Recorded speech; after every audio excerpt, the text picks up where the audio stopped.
Gary Gensler ha cargado contra Bitcoin afirmando que no es tan descentralizado como parece y por lo tanto que deberíamos estar preocupados por los vectores de centralización o directamente por la centralización que sufre Bitcoin. Y desde mi punto de vista sí es una forma de ir en contra de los principios de Satoshi Nakamoto o cómo Satoshi Nakamoto visualizaba Bitcoin. Sin embargo, considero que es algo muy sencillo. En el momento en el que hablamos de centralización o descentralización, considero que hay que aplicar la vía negativa en vez de la vía positiva. ¿Qué quiere decir esto? Que si pensamos en la descentralización como venir de la máxima centralización e ir avanzando hacia la descentralización, sí considero que Bitcoin tiene mucho terreno ganado en cuanto a por qué vamos hacia la descentralización. Incluso el que haya varios ETFs y que el propio Gary Gensler y la propia SEC hayan aprobado varios ETFs implica que hay competencia, hay concurrencia. Competencia y concurrencia. ¿Por qué hablo de concurrencia? Porque la Escuela de Salamanca ya investigó y ya publicó en cuanto a la concurrencia y es lo que nos da no solamente la descentralización, sino la formación de precios y la capacidad de tener un mercado líquido, que si nos vamos a CoinMarketCap es un dato súper importante. Tenemos, por un lado, la capitalización de mercado y, por otro lado, el volumen de negociación. Incluso si nos vamos al volumen de negociación que tenemos en Bitcoin, prácticamente es el doble que el registrado en Ethereum, aunque es inferior al registrado en USDT, en Tether. Y muy lejos están los volúmenes de negociación del resto de criptos, al menos en estos momentos. Sí es cierto que hay distintas monedas y que los costos de transacción y la fricción nos puede llevar a utilizar XRP o utilizar Solana, etc. Pero un dato súper importante en el caso de Bitcoin es la necesidad de emplear Bitcoin porque es un medio de cambio, es un activo lo suficientemente descentralizado.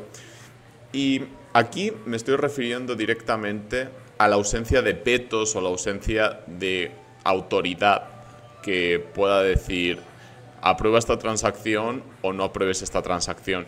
Y tiene poco que ver con los ETFs. Al final los ETFs van encima del protocolo de Bitcoin y aquí me estoy refiriendo a Bitcoin en mayúscula. Por lo tanto, no considero que los ETFs sean un motivo de centralización. Al menos desde una perspectiva arquitectónica. La arquitectura de Bitcoin sigue siendo la misma. Que puede que haya incluso un porcentaje elevado de nodos en manos de unos pocos.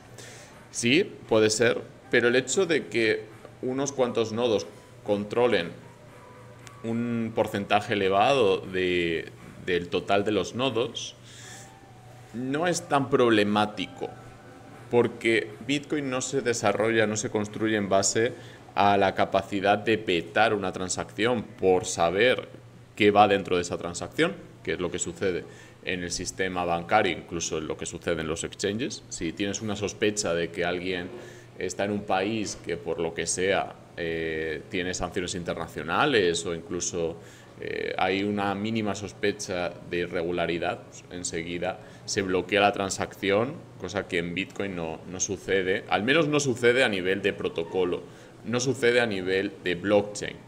¿Dónde están los vetos o dónde van a estar los vetos? En los productos que se construyen sobre Bitcoin, los productos que se construyen sobre XRP, los productos que se construyen sobre Ethereum. Ahí es donde van a estar los factores de centralización, pero Bitcoin en sí no es un activo centralizado, es un activo con un nivel de descentralización muy elevado, derivado de que necesitamos un consenso en la blockchain, un consenso en la red, como para lograr ese nivel de descentralización.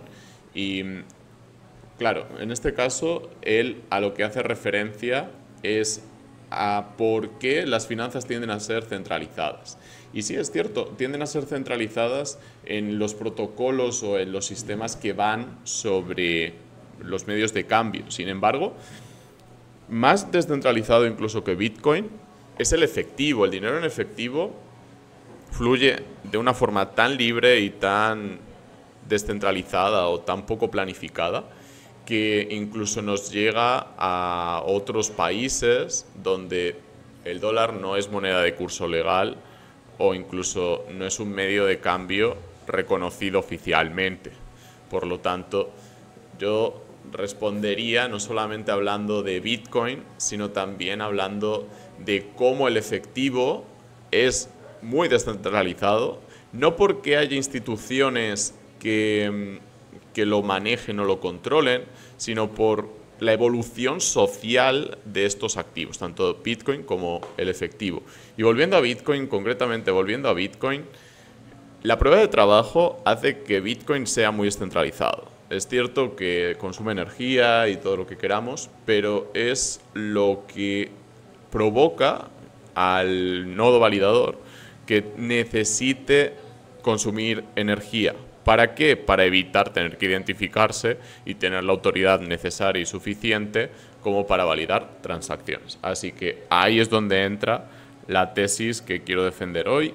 Bitcoin es lo suficientemente descentralizado porque a nivel de arquitectura, a nivel de fundamentos, a nivel de qué hay bajo los ETFs, concretamente los ETFs Spot, sí tenemos esa capacidad de ausencia de veto y sí tenemos esa capacidad de desarrollo descentralizado, autónomo, incluso esporádico, que lleva consensos que no están guiados por una autoridad. No hay un Satoshi Nakamoto diciendo vamos a probar Taproot o vamos a probar Segwit o cualquier actualización que quieran proponer, sino que son los propios mineros, los propios intervinientes en este mercado los que autorregulan o regulan qué condiciones aceptan y qué condiciones no. Incluso hay validadores que dicen no, yo no voy a aceptar este tipo de transacción y ya llegará otro a aceptarla o no aceptarla y que se quede en el limbo. Por lo tanto, conclusión, yo sí considero que Bitcoin es lo suficientemente descentralizado por todas las pruebas que os he dado y por muchos otros motivos. El volumen de negociación es un elemento clave en todo este proceso y por lo tanto os animo a estar suscritos para más actualizaciones y más novedades. Os mando un abrazo y nos vemos en el próximo.